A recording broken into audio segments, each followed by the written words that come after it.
Hello, everyone. I'm Dan Huttenlocher, the Dean of the MIT Stephen A. Schwarzman College of Computing. Welcome to the MIT AI Policy Forum Summit.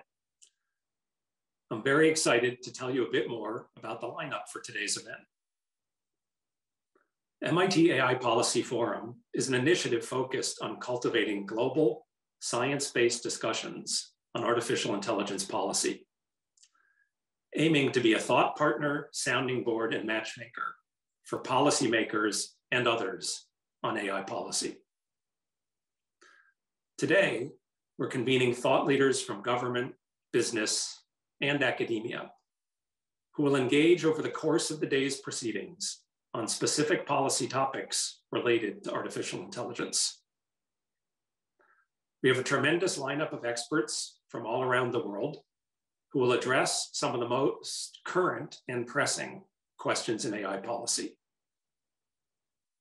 Our goal today is to focus on specific policy challenges around the development and deployment of AI. Challenges that are important on a global scale. Over the past few years, significant progress has been made in proposing principles to guide how AI is used. And many countries and jurisdictions are already moving forward with AI-related legislation. By facilitating conversations with thought leaders from across different backgrounds and geographies, our aim is to contribute to the process of moving from principles to informed, practical implementation of AI policies. Let me now turn to a brief overview of today's agenda. We'll begin with a series of fireside chats between leaders in AI policymaking and members of the MIT faculty. First, we will hear from the Secretary General of the OECD, Matthias Cormann, and MIT Professor and Associate Dean of the College of Computing, Georgia Parakis. The two of them will discuss efforts of the OECD in shaping AI policy. This discussion will help provide a global framing for the day's remaining sessions. The OECD, of course, has established itself as a leading multilateral institution in this space. The second fireside chat will be between the co-founder of Schmidt Futures and former CEO of Google, Eric Schmidt, and MIT professor Alexander Modry. Eric, who is also my co-author and friend, has been deeply engaged in shaping AI policy here in the United States and has been a major voice advocating for the importance of thinking long-term, deliberately, and strategically about AI policy. Our third fireside chat was to be with the Italian Minister of Technological Innovation and Digital Transformation, Dr. Vittorio Colao, who unfortunately had a last-minute conflict, so we will have a break after the session with Dr. Schmidt. We will then have our first panel discussion, exploring questions related to AI rules that go beyond national borders, conducted by Professor of Law at Oxford University, Jeremias Adams-Prassel.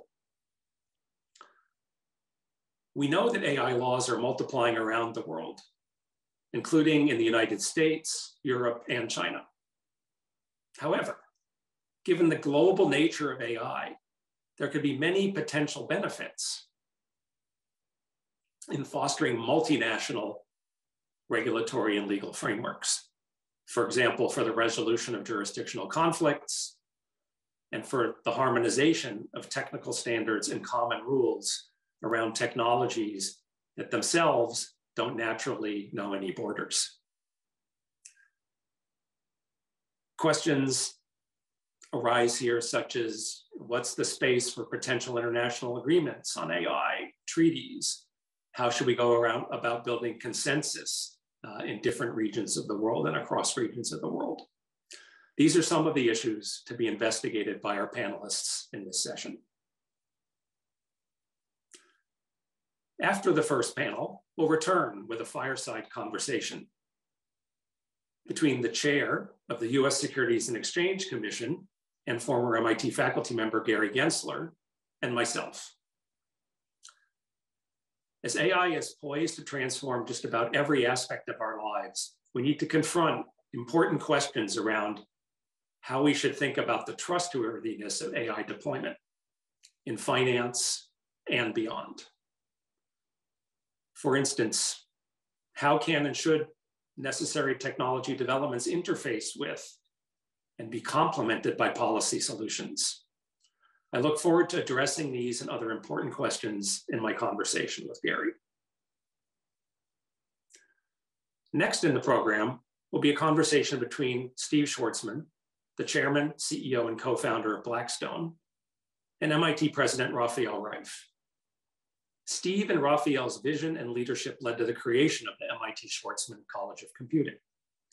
The college is rapidly transforming computing research and education at MIT and around the world, with a strong focus on AI. Today, we will have an opportunity to hear from Raphael and Steve on the impact that AI is having nationally and globally, particularly in business and education, and about some of the challenges and opportunities ahead. We'll then conclude the day with 2 additional panel discussions. First, there will be a panel on making AI work for consumers in finance, led by MIT professor and head of finance at the MIT Sloan School of Management, Jonathan Parker. There's a lot of activity in the use of AI in consumer finance, both generally in consumer finance and in consumer lending in particular. Much of this has been motivated by the promise of AI to help increase access to credit and overall financial inclusion.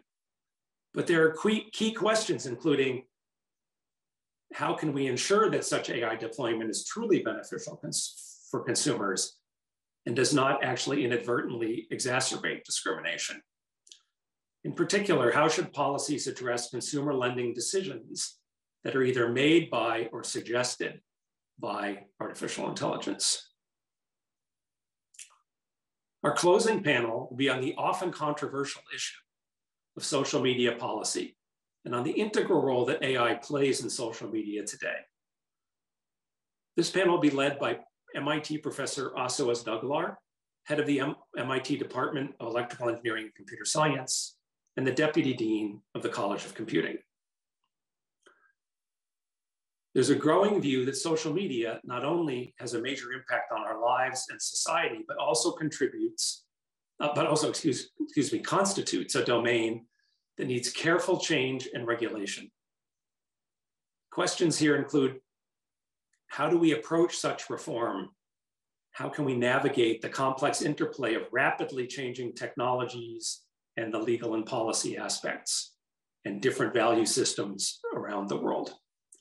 I look forward to this extremely timely and important discussion. So without further ado, let's begin.